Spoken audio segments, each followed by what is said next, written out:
diputada, en este caso, portavoz parlamentaria en el Congreso de los Diputados de Euskal Herria Bildu. Merche, ¿qué tal? Egunon. Egunon, muy bien, Cargasco. Bueno, no sé si con ambiente convulso, como el que estamos narrando que está pasando allí, ¿no? Que está todo el mundo ahora preocupado de qué es lo que está ocurriendo en Madrid, sobre todo fundamentalmente con un tema, con esto del estado de alarma, pero creo que hay muchos más de por medio, claro. Sí, porque todo tiene consecuencias. La verdad es que, bueno, el panorama sigue un poco revuelto y seguirá. Y yo creo que va, sobre todo por esa incertidumbre en la que estamos viviendo todos, ¿no? Es verdad que Madrid, después de las elecciones, en fin, el triunfo de Ayuso, pues realmente les ha llevado a que no caben en sí de gozo la derecha y bueno, de alguna forma tienen razón porque han logrado lavar y vender esa gestión tan dañina que ha hecho la presidenta de Madrid y sin embargo demonizar todo lo demás, ¿no? Es una doble labor que yo creo que arroja muestras de lo peor de la condición política, la verdad, ¿no? Y bueno, pues esa es la situación que hay y en este momento además con el estado de alarma y tal y como estamos, yo creo que la incertidumbre se va generalizando. Lo hemos visto ayer, por ejemplo, los tribunales también desecharon la posibilidad de que Navarra pudiese aplicar las medidas que había previsto el gobierno navarro y bueno, pues estamos en esta situación realmente de incertidumbre y que no es la mejor, desde luego.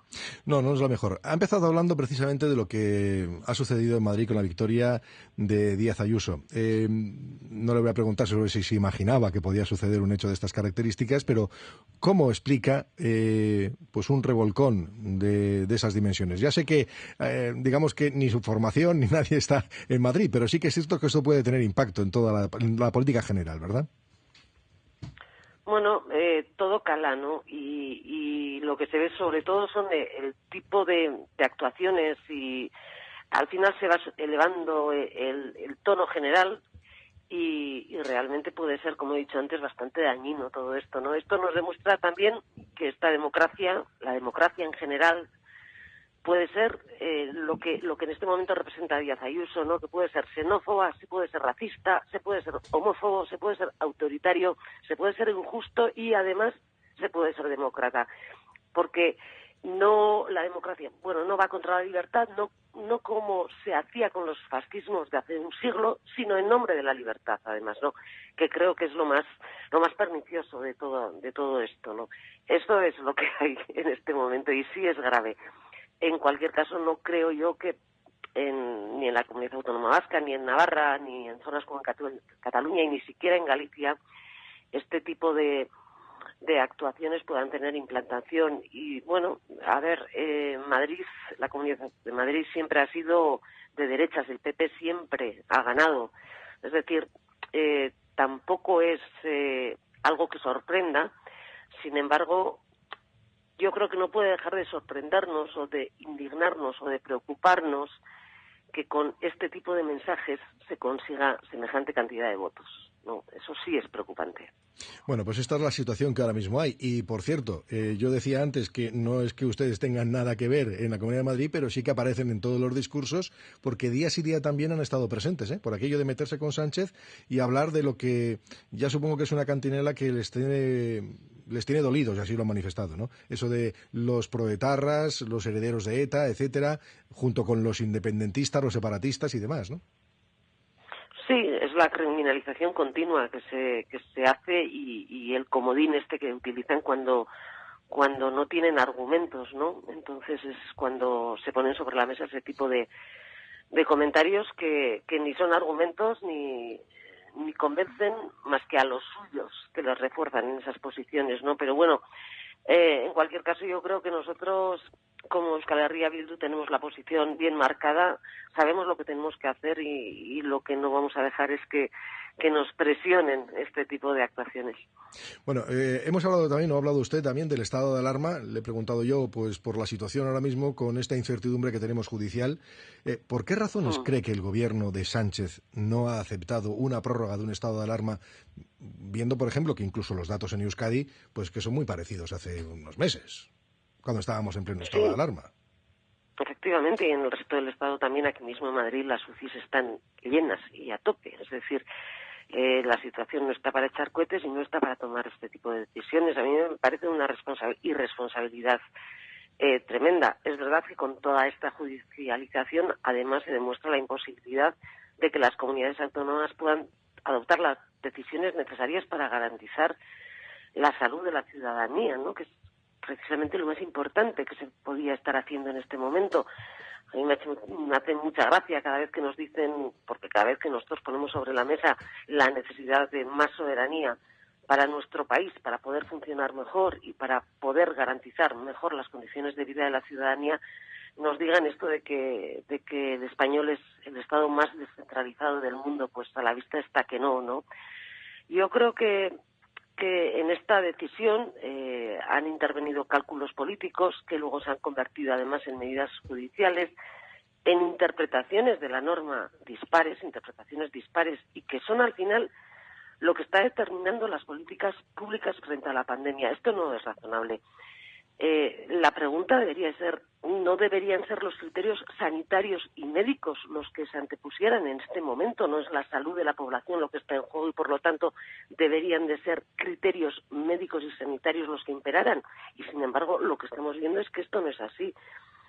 Se fía todo a la estrategia de la vacunación, que está bien, que debe agilizarse, porque sobre todo en la Comunidad Autónoma Vasca, además vamos tarde. Menos mal que se ha dado un acelerón en las últimas semanas, porque hace 15 días estábamos en cifras de vacunación que no eran admisibles, pero tampoco podemos dejarlo todo en manos de la vacunación. Y en el sentido de responsabilidad individual al que se está apelando ahora desde las instituciones, porque sentido común sí, pero también sentido común en quienes dirigen las políticas públicas. Y en ese sentido común que se pide a la ciudadanía, ese sentido común no lo veo yo reflejado en las actuaciones de los dirigentes políticos, ¿no? Y bueno, y aquí todo el mundo se está pasando la pelota, desde las comunidades autónomas que lo pasaban al gobierno español y del gobierno español que lo han pasado a los tribunales, y ahí ha quedado. Y mientras tanto la ciudadanía está como está, y además hay veces, lo hemos visto a lo largo de esta crisis sanitaria y humanitaria que lleva ya más de un año, que luego la tendencia natural, al parecer, de la clase política es una querencia que se ve y que a mí me indigna bastante, es que se responsabiliza a la ciudadanía del caos generado por la inacción de unos y otros, por las decisiones políticas adoptadas, ¿no? Yo creo que las responsabilidades en esta cuestión son compartidas de las instituciones y bueno, la verdad es que es indignante. Bueno, lo cierto es que llevamos más de un año con esta situación. O sea, ¿qué tiempo hemos tenido para haber puesto cambios o haber dado más motivos de dudas por incertidumbres, sino haber puesto ya, digamos que, raíles para que esto pudiese funcionado, ¿no? Porque ya desde el principio empezábamos con aquella discusión de o salud o economía. Y ahí, a partir de eso, yo creo que a partir de ese momento todo empezó mal.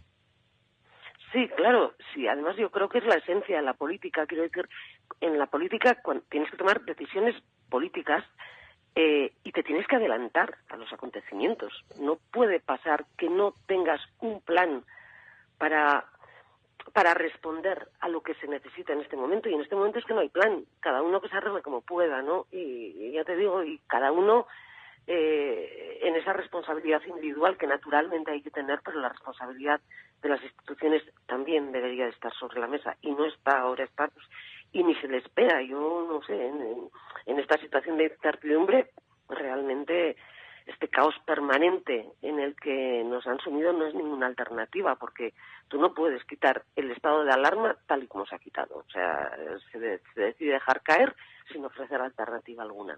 Y lo que tenemos es esta situación. Bueno, pues eso es lo que ha pasado. Bueno, ¿y cómo ve a ese gobierno de Pedro Sánchez? Es cierto que ya nadie duda de que va a terminar la legislatura, sea como fuere, pero sí que es cierto que hay mucha incertidumbre también sobre cómo se va manejando, ¿no? O cómo se tiene que manejar.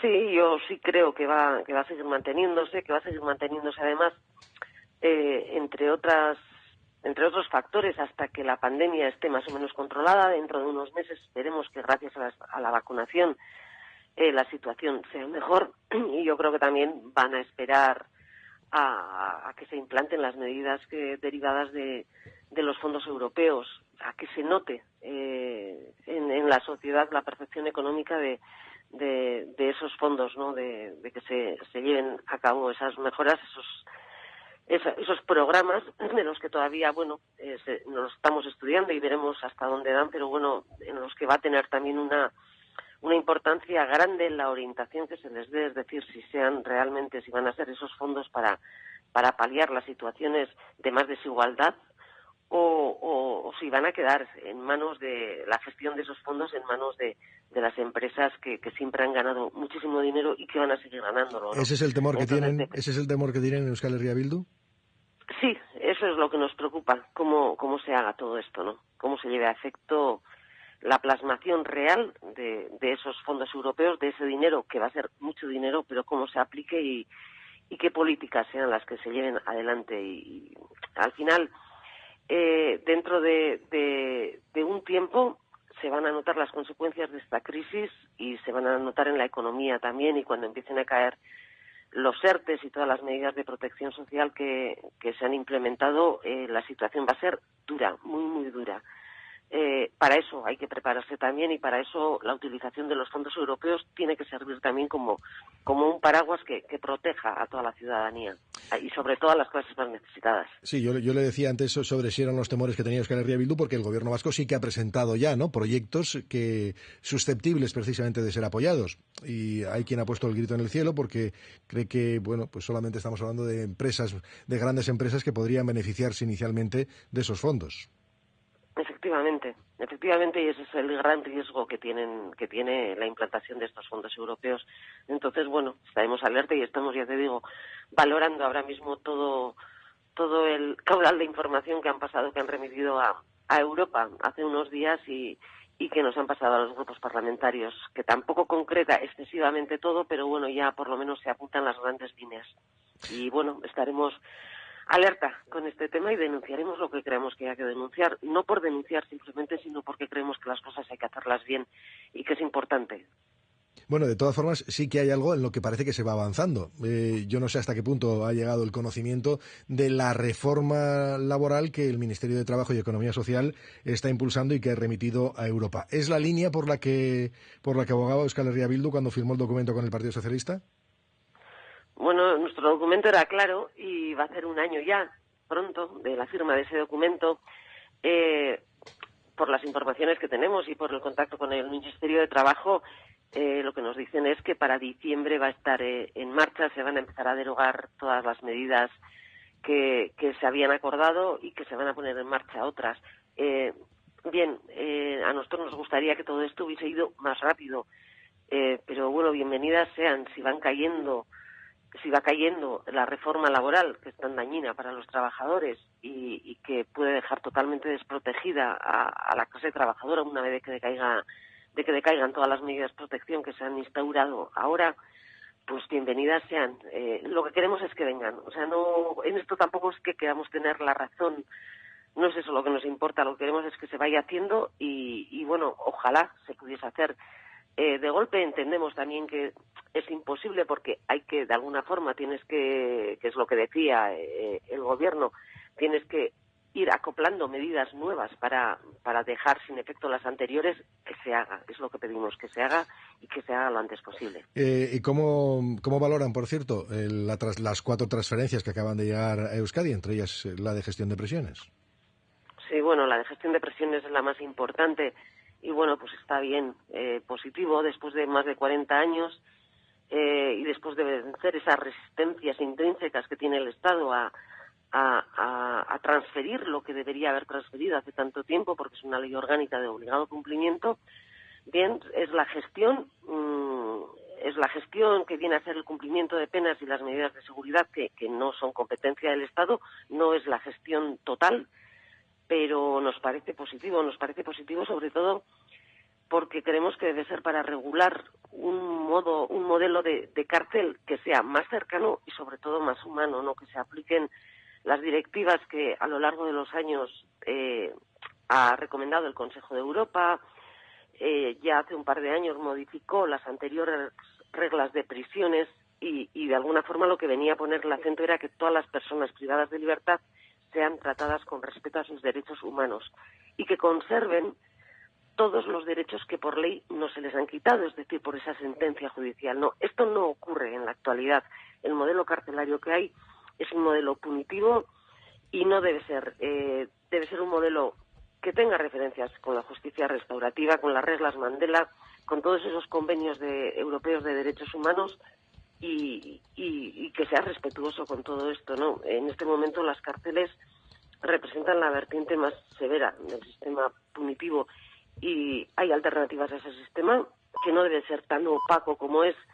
Y bueno, pues todos los derechos se deben de respetar y esperamos que sea para esto, ¿no? Para lo que sirva esa transferencia de prisiones. Bueno, una transferencia de prisiones que también es verdad, viene marcada por la polémica, fundamentalmente de Madrid. Algunos de los periódicos titulaban ayer mismo: Otegi ya tiene las llaves de las cárceles.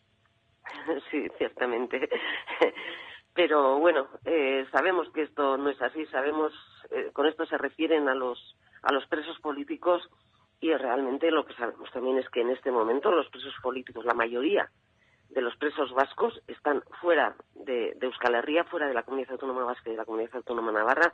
Solo un 23% de los presos políticos vascos están en cárceles vascas. Esta es la realidad a día de hoy, con lo cual pues, se cae por su propio peso. Sí, bueno, ha sido criticado eso y ha sido criticado todo lo que ha sido este proceso de traslados, pero que eso entra dentro de otra dinámica distinta, ¿no? Naturalmente, no tiene absolutamente nada que ver ni con la verdad, ni con el raciocinio, ni con la justicia, que al fin y al cabo lo que estamos pidiendo y que poco a poco, muy lentamente está aplicando el gobierno español no es más que lo que dicta la justicia, lo que es de ley y que se aplique la legislación ordinaria a esta situación, no es nada más, con lo cual es aplicar la ley únicamente lo que debería hacerse más rápido. También nos gustaría que esto fuese más rápido porque va realmente como a cuentagotas, pero bueno, pues en realidad hay un 23%, falta un 77% de presos que todavía están ahí, con todo lo que eso implica para sus familiares, que es lo que digo siempre, al que está en la cárcel le da igual estar en Guadalajara que en Sevilla, que en Bilbao, pero a la familia no, y al final es ese doble castigo que se imprime y que además se ha hecho hasta ahora por decisiones políticas y por directrices políticas. Pues Merche Espurúa, portavoz parlamentaria en el Congreso de los Diputados de Euskal Herria Bildu, gracias por estar esta mañana con nosotros. Que tenga una buena jornada. A vosotros. Vale, a agur, vosotros. eskerrik asko. Agur.